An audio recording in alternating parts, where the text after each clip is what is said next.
Thomas Bergen started building a curved corrugated iron roof directly over his cabin's existing peaked shingled roof in Dakota Territory during summer 1881, and when his neighbors realized the Norwegian immigrant was planning to leave his original roof in place and simply add a second curved metal roof 8 feet above it, they laughed at what seemed like the most wasteful and backwards construction they'd ever witnessed. Not just unnecessary, completely backwards. Because everyone knew that if your roof leaked or failed, you replaced it. You didn't build a second roof on top of the first one. That was like wearing two hats, instead of just wearing a better hat. The original roof would still be there, still potentially problematic. And now Thomas would have wasted time and materials building a useless second roof above it. A 34-year-old bachelor, living alone, building a metal tunnel over his cabin roof, like he was trying to protect a roof that was already designed to protect his cabin. People didn't just think it was wasteful. They thought Thomas fundamentally misunderstood how roofs work. Thomas Bergen had come to Dakota Territory in 1877 from Norway, where his father had been a ship carpenter with expertise in curved construction and layered hull design. Thomas had learned principles of insulation and structural strength from watching his father build vessels designed to withstand Arctic conditions. His cabin was solid, 16 feet by 20 feet, log walls, a conventional peaked roof with wooden shingles. The structure was adequate for normal conditions, but during his first 3 Dakota winters, Thomas had learned that adequate for normal conditions meant dangerously inadequate during extreme cold. The worst problem was the roof. During severe cold, frost formed on the underside of the roof boards as warm interior air met the freezing roof surface. The frost melted during the day when his stove was burning hot, creating condensation that dripped onto everything. His bedding got damp, his stored food developed mold, and the constant temperature differential between the warm cabin interior and the freezing roof created massive heat loss. He was burning through firewood at unsustainable rates just to maintain barely adequate temperatures. On the coldest night of January 1881, when temperature hit 33 below, Thomas lay in his bunk watching frost literally grow on the underside of his roof boards despite the roaring fire in his stove. Ice crystals formed in beautiful patterns, but they represented catastrophic heat loss and eventual water damage. Thomas thought about his father's ship hulls, double-layered construction with air gaps between layers. The trapped air insulated the hull, preventing exterior cold from penetrating the interior. What if Thomas built a second roof completely over his existing cabin roof with a substantial air gap between? The trapped air would insulate the cabin roof, preventing frost formation. The upper metal roof would shed weather, while the lower original roof provided the actual cabin ceiling. The system would create an insulated attic space that would dramatically reduce heat loss. But building a conventional peaked roof over his existing peaked roof would be structurally complex and expensive. Thomas didn't have resources for complicated construction. Then he remembered curved ship hull design. A simple arched roof, like a barrel laid on its side, would be structurally efficient, require minimal framework, and create the air gap he needed. If he could salvage corrugated iron sheets, he could build a curved metal roof over his cabin that would enclose the original peaked roof with several feet of insulating airspace. Thomas spent weeks calculating dimensions. His cabin was 16 by 20 feet, with a peaked roof rising to 12 feet at the center ridge. If he built curved wooden ribs and covered them with corrugated iron, creating an arched roof spanning 24 feet, 4 feet beyond each side of the cabin, and arching to approximately 20 feet at the peak, he'd create an 8-foot air gap above his original roof ridge. When Thomas explained this plan to his neighbor Carl Peterson, a practical farmer who'd been helpful, Carl's reaction was immediate mockery. "Thomas, you want to build a second roof over your roof? That's insane. If your roof has problems, fix the roof. Don't build another roof on top of it. My roof doesn't have problems with leaks. It has problems with heat loss and frost formation. The air gap will insulate it. An air gap? Thomas, roofs are supposed to keep weather out, not create empty space above them. You're going to spend money and labor building a useless metal tunnel over your cabin, while your actual roof sits underneath doing nothing different than before. The air gap will prevent my cabin heat from reaching the cold exterior roof surface. No frost formation, dramatically less heat loss. Carl shook his head with frustration. That's not how roofs work. Heat rises, yes, but it doesn't stop rising just because there's empty space. Your heat will escape through your roof, warm the air gap, and escape through the metal roof. You'll have accomplished nothing except building a complicated second roof. But Thomas had already decided. He found salvaged corrugated iron at a bankrupt railroad depot. 40 sheets at 20 cents each, $8 for materials, plus lumber for ribs. He could afford it if he worked carefully. Thomas began construction in June 1881. He built wooden posts extending from the ground alongside his cabin walls, posts rising to 20 feet, positioned to support the curved roof structure. Then he steamed and bent wooden ribs into arches spanning 24 feet, curving from ground level on one side up and over the cabin to ground level on the other side. The ribs arched completely over his cabin's existing peaked roof, leaving approximately 8 feet of clearance between his roof ridge and the lowest point of the curved arch above it. At the cabin's sides, the curved roof extended 4 feet beyond his walls before coming down to ground level. Neighbors who saw the construction were baffled. It looked like Thomas was building a giant curved tunnel over his entire cabin, leaving his original roof completely in place underneath. "He's putting a roof over his roof," people said, "like he thinks roofs need their own roofs. It's the most wasteful construction I've ever seen." Margaret Olson, a widow who ran a neighboring homestead, came to express concern. "Thomas, I understand you're trying to improve your cabin, but this makes no sense. You're building a second roof and leaving the original roof underneath. That's not how you fix roof problems. You replace the bad roof with a good roof. You don't stack roofs." "I'm not fixing a bad roof. I'm insulating a good roof by creating an air gap above it. Air doesn't insulate. Air is nothing. Insulation is thick material, sod, straw, wool. Empty space above your roof won't keep you warm. Trapped air is an excellent insulator when it can't circulate. My father taught me this building ship hulls." Margaret looked at Thomas with an expression mixing pity and frustration. "Ships are different from cabins. Thomas, you're going to waste your summer building this bizarre structure, and come winter, your cabin will be exactly as cold as before. Please stop before you've invested too much." But Thomas kept building. By late August, he had the wooden framework complete, curved ribs creating a barrel-like arch over his cabin, rising 20 feet at the peak, extending to ground level on both sides 4 feet beyond his cabin walls. The truly difficult work came next, attaching the corrugated iron sheets to create the metal skin. Each sheet was 8 feet by 3 feet. Thomas had to lift them overhead, position them against the curved ribs, and bolt them in place, working from ground level up toward the peak. The physical toll was severe.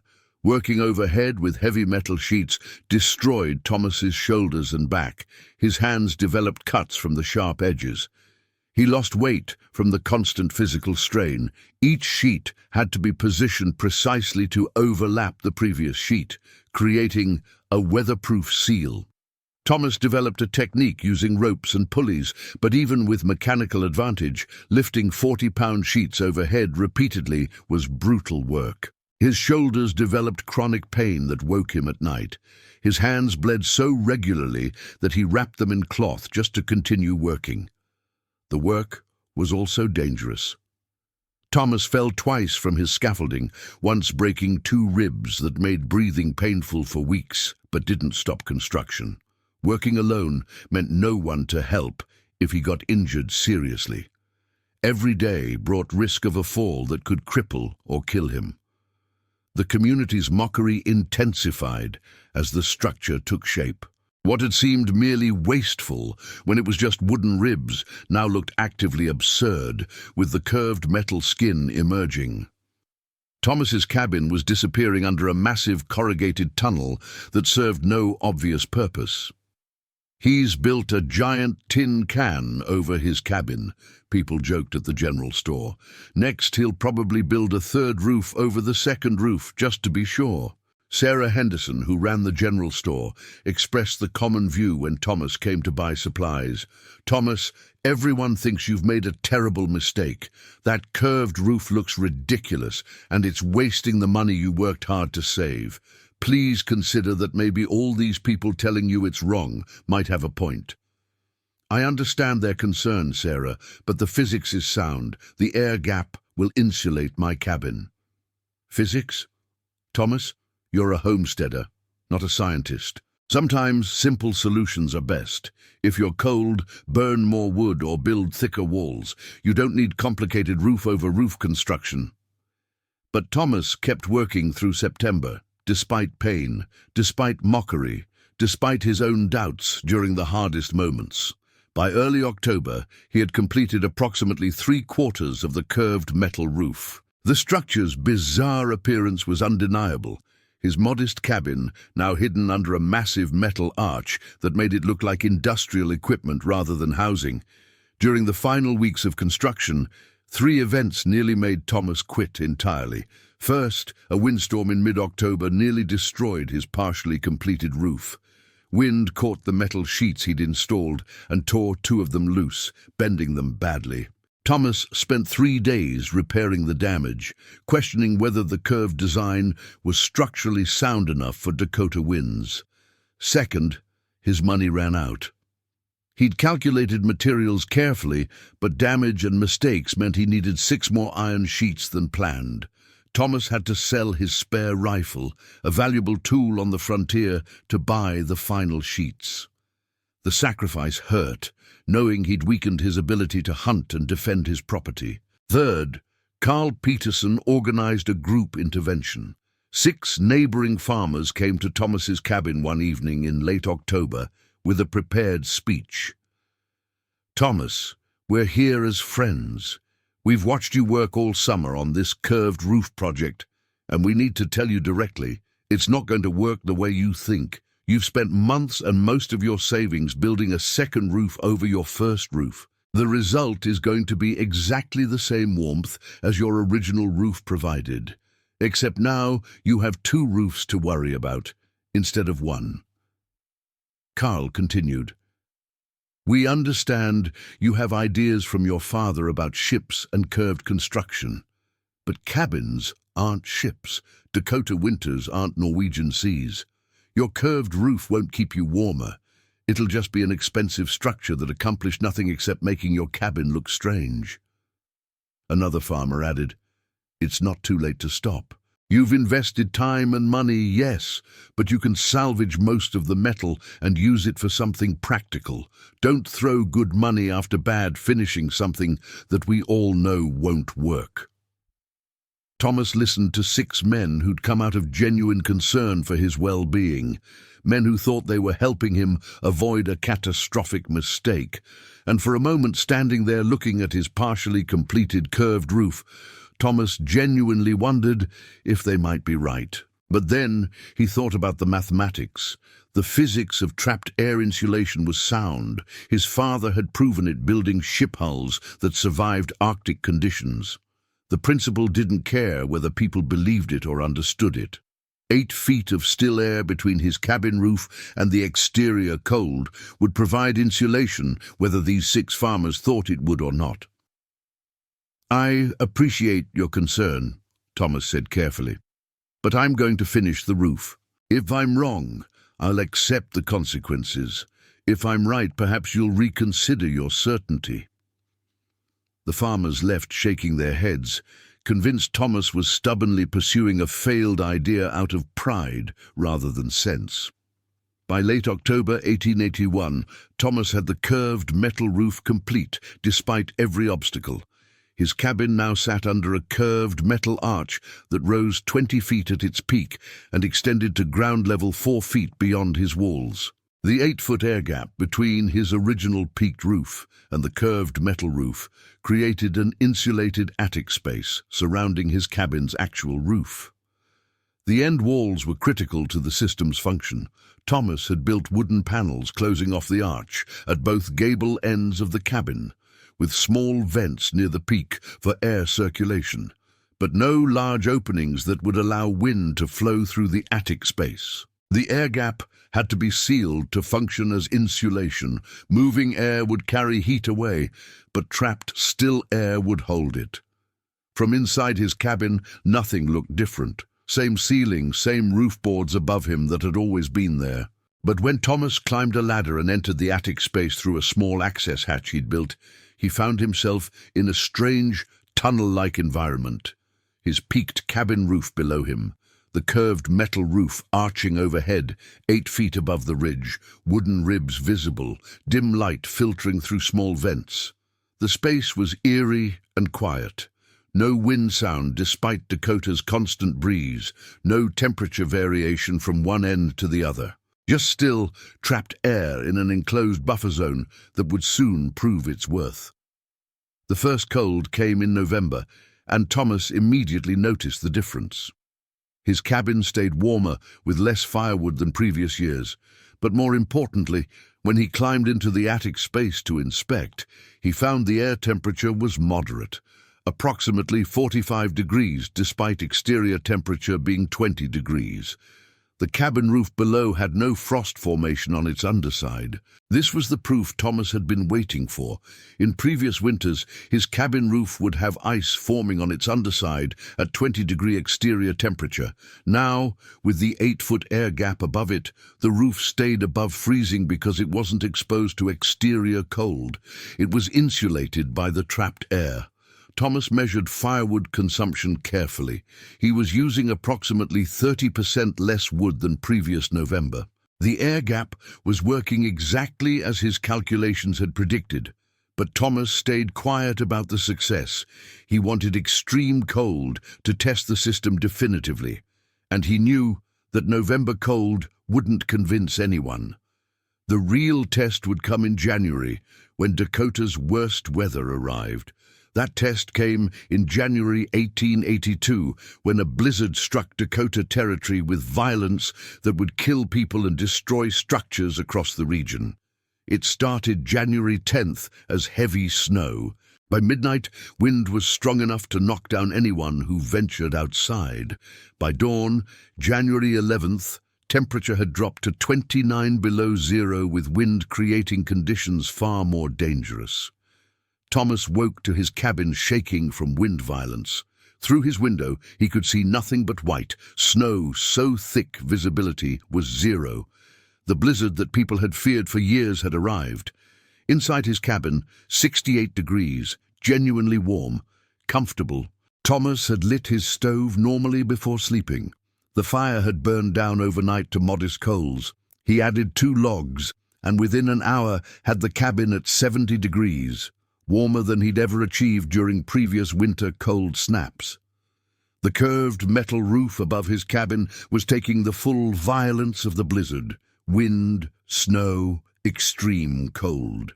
But between his cabin roof and that metal exterior was 8 feet of trapped still air that provided insulation so effective that Thomas barely needed to heat his cabin despite conditions outside that were killing people. 3 miles away, Carl Peterson was fighting a losing battle to keep his family alive in his conventional cabin. Carl's cabin was well built, squared logs, peaked roof, good construction. But during the extreme cold and wind, it became a death trap. Temperature inside dropped to 38 degrees, despite a roaring fire consuming wood desperately. Wind found every gap in the walls and roof, creating drafts that made the interior feel even colder. Carl's wife, Anna, and their 2 children wore every piece of clothing they owned and huddled within 3 feet of the fireplace. The children were crying from cold, despite being next to the fire. Ice formed on the interior walls. Carl burned furniture when his wood supply ran low, desperate to maintain any heat at all. On the second day of the blizzard, January 12th, the wind tore off a section of Carl's roof. Snow poured into the cabin through the gap. Carl tried desperately to block it with boards and cloth while his family huddled in the corner, but the damage was catastrophic. The cabin was no longer weather-sealed. Carl made the hardest decision of his life: abandon the cabin during a blizzard and try to reach Thomas Bergen's place a half-mile away. Staying meant his children would die from exposure in their own home. He wrapped his family in every blanket they had. At noon on January 12th, with temperature 27 below and wind howling, Carl opened his cabin door and led his wife and 2 children into the blizzard. The journey was nightmare. Visibility was near zero. Wind was strong enough to knock the children down repeatedly. Cold was so extreme that exposed skin froze in seconds. Carl carried his youngest daughter. Anna held their son, and they fought through waist-deep drifts toward where Carl believed Thomas's cabin should be. They nearly died. Carl got disoriented and walked in the wrong direction for 10 minutes before realizing his error. Anna fell twice, nearly losing her grip on their son. The cold was becoming lethal. Carl could feel his feet going numb, his face freezing despite covering. And then, through the white chaos, Carl saw the curved metal roof rising above the snowdrifts like a massive dark arch. Thomas Bergen's bizarre structure that everyone had mocked stood solid and visible when everything else was buried and invisible. Carl pounded on Thomas's door. Thomas opened it immediately, pulling the frozen family inside. The contrast was shocking. Carl's family went from 27 below with howling wind to 70 degrees and perfect calm. The children stopped crying instantly, stunned by the temperature change. Anna collapsed to her knees, overwhelmed by the transition from near-death cold to genuine warmth. Thomas wrapped them in blankets, fed them hot soup, got them warm. Carl's youngest daughter had minor frostbite on her fingers that Thomas treated immediately with careful warming.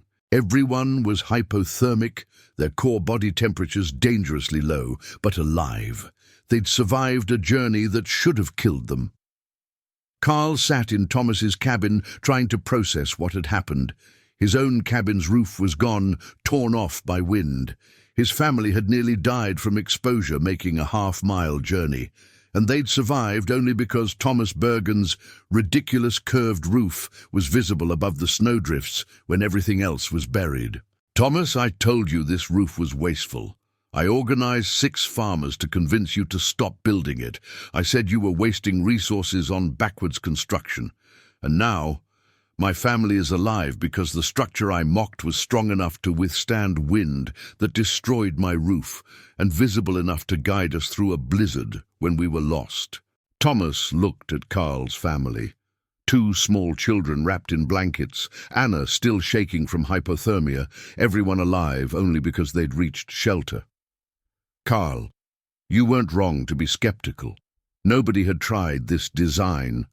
Being cautious about untested methods is sensible." "No.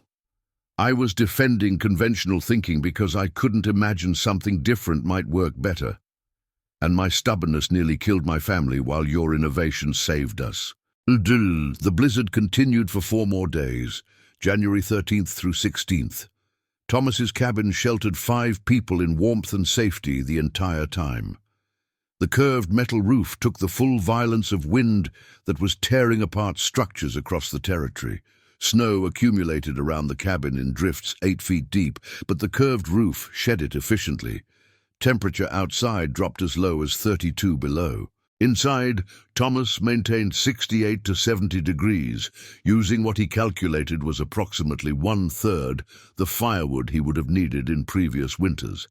The 8-foot air gap provided insulation so effective that even with additional people in the cabin, he used less wood than he'd burned living alone in previous January cold.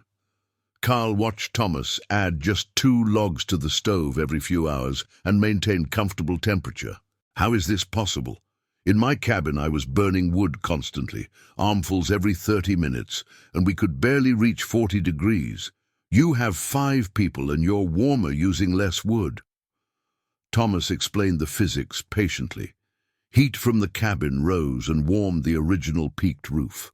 But instead of that heat immediately escaping through the roof into freezing exterior air, which would form frost and waste energy, it warmed the 8-foot air gap above the roof. The trapped air acted as insulation, preventing heat from reaching the cold exterior. The system was so efficient at retaining heat that minimal firewood maintained comfortable temperature.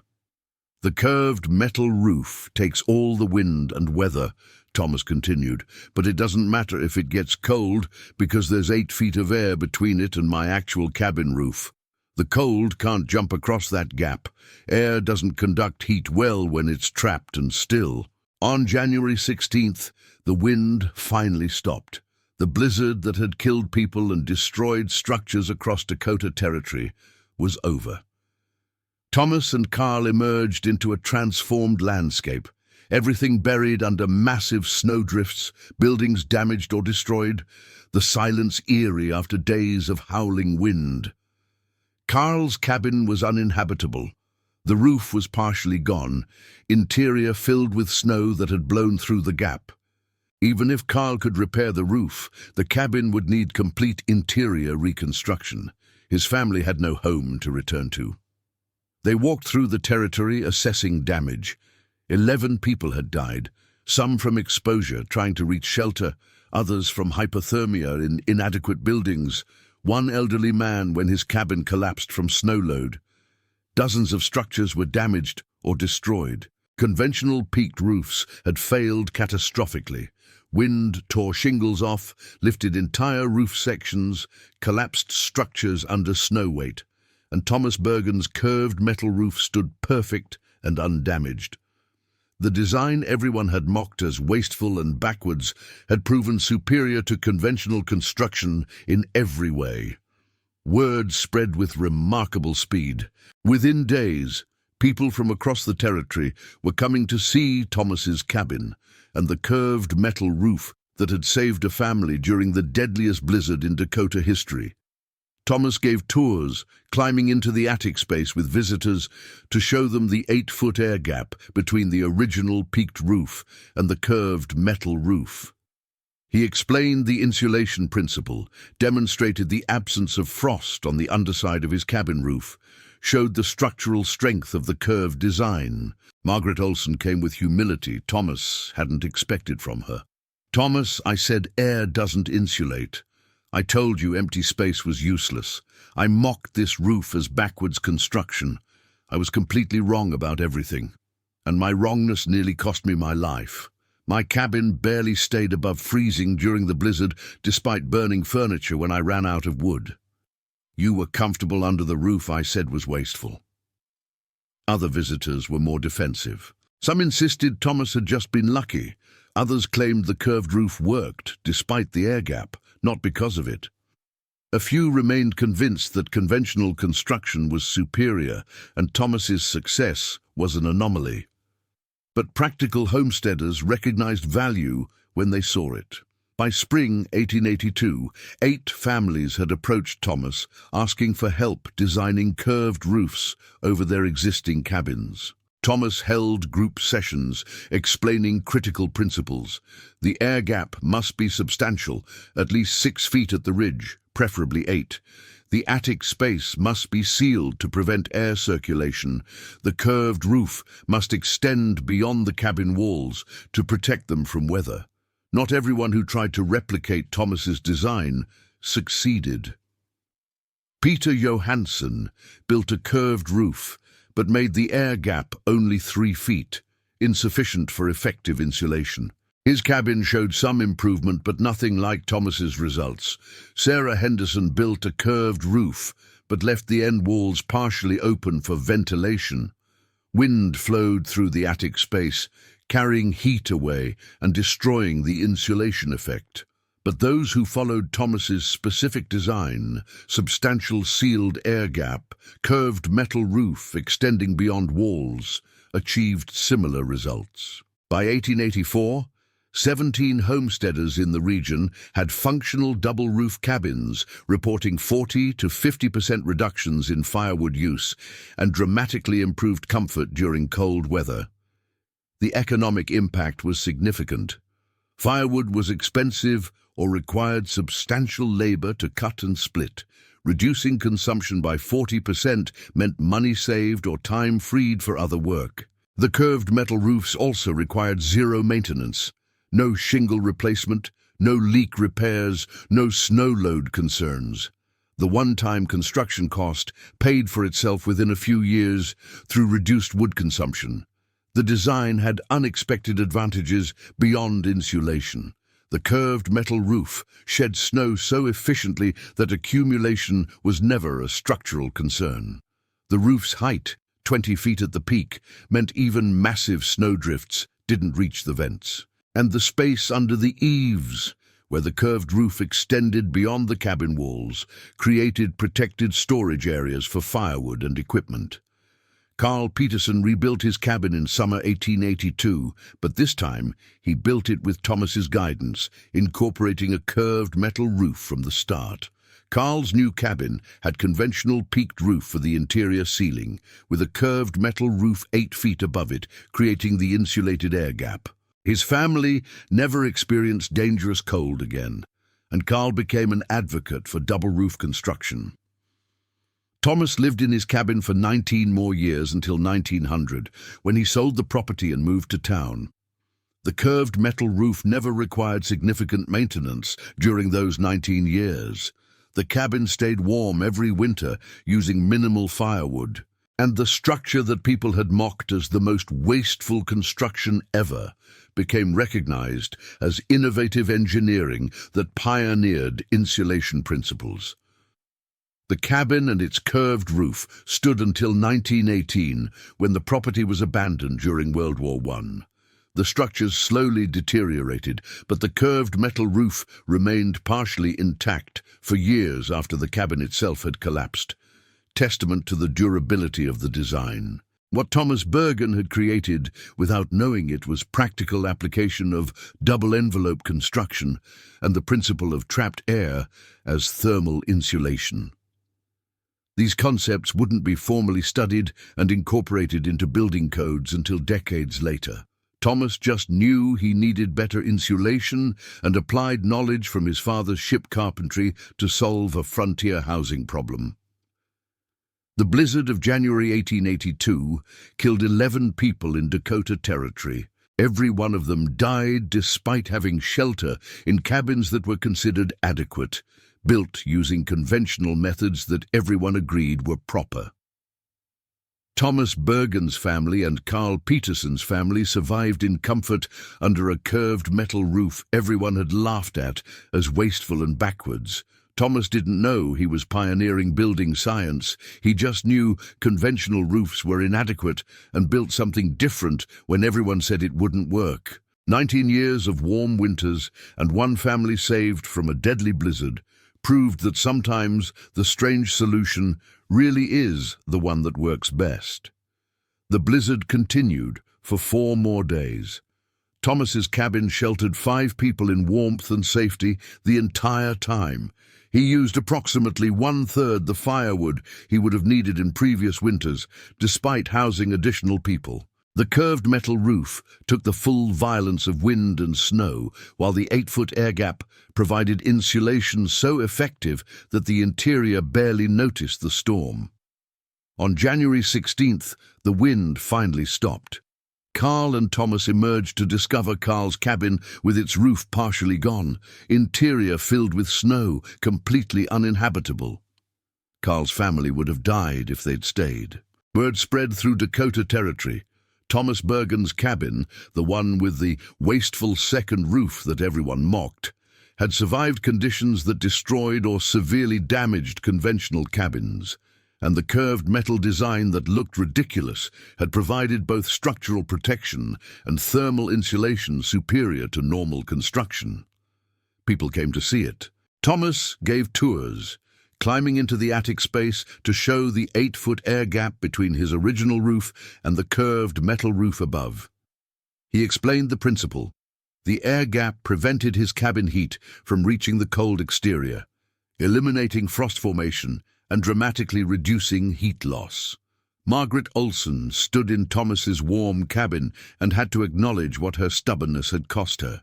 Her own cabin had survived the blizzard structurally, but had been barely above freezing despite burning massive amounts of wood.